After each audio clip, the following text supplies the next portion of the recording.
স্বাগত জানাচ্ছি খাতুনগঞ্জ থেকে মধুসূদন, সাথে আছে আমি শামীম জাহান। দেখতে সব এক, আসলে কি এক তেমনই।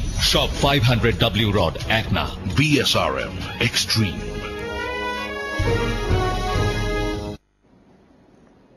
মূল্যস্ফীতিকে স্থিতিশীল রাখতে এবং জানুয়ারি-জুন মাসের মেয়াদের জন্য সংহত এবং সংযত মুদ্রানীতি ঘোষণা করেছে বাংলাদেশ ব্যাংক, যাতে বেসরকারি খাতের ঋণের প্রবৃদ্ধি ধরা হয়েছে 15.5%। তবে চলমান রাজনৈতিক সহিংসতায় চলতি অর্থবছরের জিডিপি প্রবৃদ্ধির লক্ষ্য অর্জন নিয়ে সংশয় প্রকাশ করেছে কেন্দ্রীয় ব্যাংক। আজ আমাদের আলোচনার বিষয় মুদ্রানীতি। এই নিয়ে আলোচনা করতে আমাদের সাথে স্টুডিওতে রয়েছেন পলিসি রিসার্চ ইনস্টিটিউট বা পিআর এর নির্বাহী পরিচালক ডক্টর আহসান এইচ মনসুর এবং ম্যাক্স গ্রুপের ব্যবস্থাপনা পরিচালক নেসার এম খান। তবে মূল আলোচনা যাবার আগে দেখে নেব একটি প্রতিবেদন। চলছে 20 দলীয় জোটের টানা অবরোধ, সাথে হরতাল। এমন অবস্থায় চলতি অর্থবছরের দ্বিতীয়ার্ধের জন্য মুদ্রানীতি ঘোষণা করল বাংলাদেশ ব্যাংক। চলমান রাজনৈতিক অস্থিরতার প্রেক্ষাপটে এই মুদ্রানীতিতে আগের ধারাবাহিকতা বজায় রাখা হয়েছে বলে জানান বাংলাদেশ ব্যাংকের গভর্নর। নতুন মুদ্রানীতিতে বেসরকারি খাতে ঋণ প্রবৃদ্ধি ধরা হয়েছে 15.5%, আর সরকারি ঋণের প্রবৃদ্ধি 25.3%। এবারও একটি বাস্তবায়নক মুদ্রানীতি আমরা ঘোষণা করেছি, যেটা সংহত এবং সংযত। প্রাইভেট ক্রেডিটের যেটা, এটা কিন্তু একটা খালি অ্যাসপিরেশনাল টার্গেট, এর চেয়ে যদি বেশিও দরকার হয় সেটা দিতেও কিন্তু আমরা প্রস্তুত। সরকার যেহেতু কম নিচ্ছে, সুতরাং প্রাইভেট সেক্টর আরো বেশি নিতে পারে। মুদ্রানীতিতে বলা হয়, চলতি অর্থবছর শেষে দেশের জিডিপি প্রবৃদ্ধি 6.5 থেকে 6.8% মধ্যে থাকবে। তবে তা নির্ভর করবে রাজনৈতিক স্থিতিশীলতার উপর। বিশ্লেষণ ভিত্তিক পূর্ববর্তী প্রবৃদ্ধির প্রক্ষেপণ যেটা আমরা করেছিলাম 6.5 থেকে 6.8% অতিক্রমের সম্ভাবনা উজ্জ্বল করেছিল, কিন্তু দুর্ভাগ্যবশত রাজনৈতিক অস্থিরতাজনিত বিঘ্নের পুনরাবির্ভাব এই প্রবৃদ্ধি সম্ভাবনায় অনিশ্চয়তার ছায়া ফেলেছে। তিনি জানান, বিনিয়োগ চাহিদা থাকলে বেসরকারি খাতে ঋণ প্রবাহ বাড়াতে প্রস্তুত আছে Bangladesh bank. Umnahar Azmi, independent news, Dhaka. দেখলাম প্রতিবেদন যে আমরা doctor Ahsan H Mansur, Nesar M Khan, আপনাদেরকে স্বাগত জানাচ্ছি। কেমন আছেন আপনারা? ডক্টর মনসুর, প্রথম প্রশ্ন আপনাকে করতে চাচ্ছি যে নতুন মুদ্রানীতি ঘোষণা করা হলো, সেখানে বেসরকারি খাতে ঋণের প্রবৃদ্ধি ধরা হয়েছে 15.5% বলা হচ্ছে, যেটা গত যে মুদ্রানীতি সেখান থেকে একটু বেশি, সেখানে ছিল 14% মতো। কিন্তু আমরা যদি এই গত 9 মাসের একটা হিসাব দেখা যায়, বেসরকারি খাতে যে ঋণের যেটা হয়েছে সেটা প্রবৃদ্ধি হয়েছে 12.12% মতো। এই অবস্থায় কি মনে হচ্ছে তাহলে এই যে নতুন করে যে প্রাইভেট সেক্টরের ঋণের কথা বাড়ানোর কথা বলা হচ্ছে, এটা কি আসলে অ্যাচিভ করবে কিনা? এখানে যেটা মুদ্রানীতির লক্ষ্য হচ্ছে যে এনভায়রনমেন্টটাকে এমনভাবে তৈরি করা জি, যাতে পর্যাপ্ত ঋণের চাহিদার ব্যবস্থা সেখানে থাকে। আচ্ছা, সেটা হচ্ছে সাপ্লাই সাইড থেকে, অর্থাৎ ঋণ চাইলে ঋণ যেন পাওয়া যায়। বাংলাদেশ ব্যাংকের কিন্তু দায়িত্ব নয় যে ঋণের ডিমান্ড বাড়িয়ে দেওয়া। ঋণের ডিমান্ডটা ডিপেন্ড করবে অন্যান্য অনেকগুলো ফ্যাক্টরের উপর। আচ্ছা, তার মধ্যে ধরেন সামগ্রিক অর্থনৈতিক অবস্থা, রাজনৈতিক প্রেক্ষাপট, বিনিয়োগ বান্ধব পরিবেশ কিনা, ইনফ্রাস্ট্রাকচারের কনস্ট্রেন্টস আছে কিনা, সেগুলো অনেক জিনিস আছে যেগুলো বিনিয়োগকে এবং চাহিদাকে, ঋণের চাহিদাকে রিফ্লেক্ট করবে। তো সেই দৃষ্টিকোণ থেকে আমি মনে করি যে বাংলাদেশ ব্যাংকের যে ম্যান্ডেট সেটা হচ্ছে মূল্যস্ফীতিকে টার্গেট করা। বাংলাদেশ ব্যাংকের যে ম্যান্ডেট সেটা হচ্ছে যে ব্যক্তি খাতের ঋণের প্রবাহকে নিশ্চিত করা, এবং বাংলাদেশ ব্যাংকের যে ম্যান্ডেট সেটা হচ্ছে যে সামগ্রিকভাবে মুদ্রা ব্যবস্থাতে ব্যাংকিং খাতে স্থিতিশীলতা আনা, এবং সেইগুলো তারা করতে পারছেন কিনা সেই দৃষ্টিকোণ থেকে আমাদেরকে এটাকে দেখতে হবে। আচ্ছা, ধন্যবাদ। আমি আপনার ফিরে আসবো। জনাব খান, আপনাকে জানতে চাচ্ছি যে বলা হচ্ছে যে বেসরকারি খাতের যে ঋণের যে প্রবৃদ্ধি, সেখানে বলা হচ্ছে যে 15.5% ধরা হয়েছে, যেটা গত বছর হচ্ছে একটু বেশি, কিন্তু প্রকৃত অর্থে গত অর্থবর্ষে মানে গত সময় যে ঋণ প্রবৃদ্ধি হচ্ছে যেটা 9 মাসে, সেটা বলা হচ্ছে 12%। অর্থাৎ বলতে পারছি যে বেসরকারি খাতের ঋণের যে প্রবাহ সেটা আসলে বৃদ্ধি পায়নি। সাপ্লাইয়ের কথা যে হয়তো সাপ্লাই আছে, কিন্তু ডিমান্ড কি আসলে, তাহলে সমস্যা কোথায় ডিমান্ডে? ডক্টর মনসুর অলরেডি হাইলাইট করেছেন যে ইন্ডিকেটরস কতগুলো বলেছেন যে ঋণের যে ডিমান্ডটা কি পরিপ্রেক্ষিতে আগাবে। আমরা যদি বাস্তবতায় দেখি যে রিসেন্ট টাইমে অফকোর্স আমরা কিছু ইনস্টেবিলিটি দেখছি পলিটিক্যালি, বাট এছাড়াও আমাদের যে সেরকম পরিমাণ কিন্তু ইনভেস্টমেন্ট হয়নি, সেটা আপনি দেখতে পারবেন আমাদের রিজার্ভের থেকে। আমাদের কিন্তু রিজার্ভ বাড়ছে, প্রতিদিন বাড়ছে ফরেন রিজার্ভ, ফরেন কারেন্সি রিজার্ভটা, কারণ ক্যাপিটাল মেশিনারি সেইভাবে ইম্পোর্ট হচ্ছে না। কারণ হলো যে আমাদের যে ইনফ্রাস্ট্রাকচার, যা রিকোয়ারমেন্ট, সেটা কিন্তু হচ্ছে না, সেরকম ভাবে হচ্ছে না। In particular mostly gas base industry যেগুলো আমরা ফোকাস করি, গ্যাস বেজ ইন্ডাস্ট্রি কিন্তু একেবারেই কম হচ্ছে, এবং গ্যাস দরকার।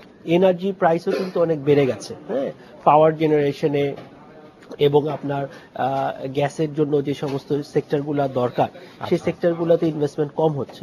তো আমার মনে হয় আমাদেরকে ইনফ্রাস্ট্রাকচারের দিকে আগে ফোকাস হতে হবে two enable or attract the investment. Doctor Mansur, এই যে ইনভেস্টমেন্টকে কি করে আকৃষ্ট করা যায়, যে কথা আসলে অনেক পুরাতন কথা, সবাই বলছি আমরা এই করা হচ্ছে এই করা কিন্তু আসলে হচ্ছে না, তাহলে আসলে সমস্যাটা কোথায়? অনেকেই বলছেন যে ইনফ্রাস্ট্রাকচার পাশাপাশি রাজনৈতিক সমস্যার কথাও অনেকে বলছেন। এই যে একটা সংঘাতময় পরিস্থিতি, এটা আজকে না, আসলে গত কয়েক বছর ধরেই আমরা জানি, এটাও কি একটা আপনাদের মনে হয় যে এটা একটা বড় কারণ? এটা অনস্বীকার্য। পৃথিবীর সব দেশে দুটো জিনিস খুব জরুরি বিনিয়োগের জন্য। অন্য যাই কিছুই থাকুক না কেন, যদি রাজনৈতিক পরিবেশ এবং নিরাপত্তা পরিবেশ, যেটা আমাদের ক্ষেত্রে দুটোই অ্যাপ্লিকেবল হচ্ছে, জননিরাপত্তা যদি না থাকে, আমার জানমালের যদি নিরাপত্তা না থাকে, এবং আমি যদি জানি যে এই রাজনৈতিক কারণে এটা হচ্ছে এবং এটা চলতে থাকবে, তাহলে কিন্তু কোনো মতে বিনিয়োগ হতে পারে না। একটা রাষ্ট্র, সেটা যদি আমরা দেখি পাকিস্তান বা আফগানিস্তান বা সোমালিয়া বা আদার ফেইল্ড স্টেট যেগুলো আছে, তাদের কিন্তু ফেইল্ড হওয়ার মূল কারণ কিন্তু রাজনৈতিক অস্থিরতা, এবং রাজনৈতিক কারণ থেকেই একটা সিকিউরিটি প্রবলেম ডেভেলপ করে। কারণ যখনই পলিটিক্যাল টেনশন হয় তখনই একটা স্ট্রাকচার ভ্যাকিউম হয়, সেই ভ্যাকিউমটা কিন্তু একটা অন্যান্য এক্সট্রিমিট ফোর্স গুলো সেটা নেয় এবং তারা রাষ্ট্রযন্ত্রকে বিকল করে ফেলে। তো আমি মনে করি যে সর্বোচ্চ এটাকে অগ্রাধিকার দিতেই হবে, এটা না হলে কিন্তু বিনিয়োগ আসবে না। তারপরে আমাদের ইনফ্রাস্ট্রাকচার অন্যান্য অনেক কিছু আসবে, এটাকে অ্যাড্রেস করতেই হবে আমার যেভাবেই হোক। আর শুধুমাত্র যদি মুদ্রানীতির কনটেক্সটে দেখি, তাহলে মুদ্রানীতির পরিসর হচ্ছে সীমিত। এটা তো রাজনৈতিক প্রবলেম সলভ করতে পারবে না, এটা সামগ্রিক ইনফ্রাস্ট্রাকচার প্রবলেম সলভ করতে পারবে না। এটা সীমিত পরিসরের ডিমান্ডকে কিছুটা ইনফ্লুয়েন্স করতে পারে, এবং সেটা হচ্ছে ইন্টারেস্ট রেট কমানোর মাধ্যমে, এবং সেটা হতে হবে বাজার ব্যবস্থার মাধ্যমে। এবং সেই ক্ষেত্রে যেটা করতে হবে বাংলাদেশ ব্যাংকে, সেটা হলো যে সামগ্রিকভাবে ব্যাংকিং খাতে সুশাসন প্রতিষ্ঠা করা, যাতে আমাদের লোন লস গুলো কম হয় এবং যে স্প্রেডটা আছে সেই স্প্রেডটাকে আমরা কমিয়ে আনতে পারি, এবং তাহলে পরে আমরা সেটাকে ব্যাংকার্সরাই সেটাকে পাস অন করতে পারবে আমাদের বিনিয়োগকারীদেরকে, ইন্টারেস্টের সুদের হারটা কমালে। কারণ আমরা জানি সুদের হার কমলে কিন্তু চাহিদা বাড়ে, আদার থিংস রিমেইনিং সেম। কাজে বাংলাদেশ ব্যাংকে এই দিকটাতে নজর দিতে হবে। ধন্যবাদ। জনাব খান, আপনাকে জানতে চাচ্ছিলাম যে ডক্টর মনসুর বলছিলেন যে স্প্রেডের কথা বলছিলেন, স্প্রেড এই আমাদের 5% নিচে না একেবারে আমাদের দেশে। জি, এই যে সুদের হার, উচ্চ হার, এটা যারা ব্যাংক যারা কাজ করছেন তারা কিন্তু বলছেন যে তাদের ফান্ড অফ কস্ট অফ ফান্ডটা বেশি অনেক। আপনারা যারা ব্যবসা করছেন তারা কিভাবে দেখছেন বিষয়টা? আসলে কি কস্ট বেশি, কেন আসলে এই? আপনি দেখেন আজকাল কিন্তু বিজনেস ভেরি কম্পিটিটিভ, এবং কম্পিটিটিভ প্রফিট মার্জিন কিন্তু আর আগের মতো না, এটা কমে গেছে। তো এখানে যদি আমাদেরকে 12% প্লাস যদি ইন্টারেস্ট দিতে হয়, আরো বেশি, আরো মানে এভারেজে ধরলাম, এভারেজে 12 পয়েন্ট সামথিং, অন্য ক্ষেত্রে আমরা যেমন অনেক ক্ষেত্রে 15-16%ও পাই, লিজেনের ক্ষেত্রে একটু বেশি। তো সেটাতে এত তো প্রফিট হয় না।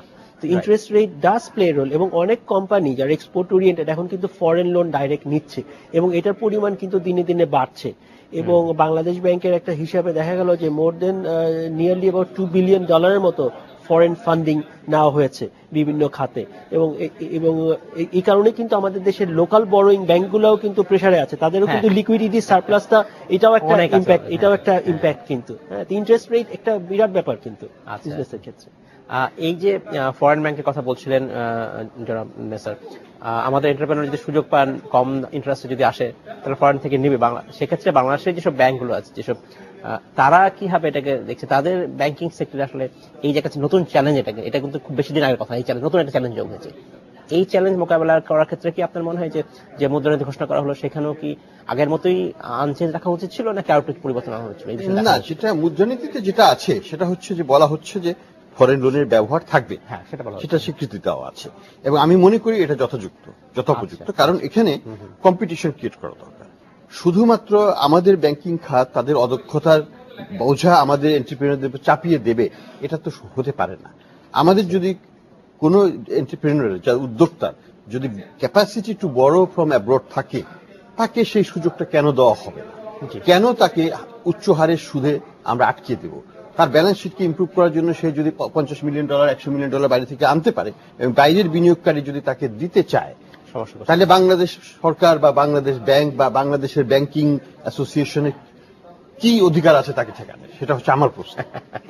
ধন্যবাদ। আমাদের সময় হয়েছে বিরতিতে যাবার, ফিরে এসে আমরা কথা বলবো। আমাদের সময় হলো একটি বিরতিতে যাবার, ফিরছি শীঘ্রই, সাথেই থাকবেন।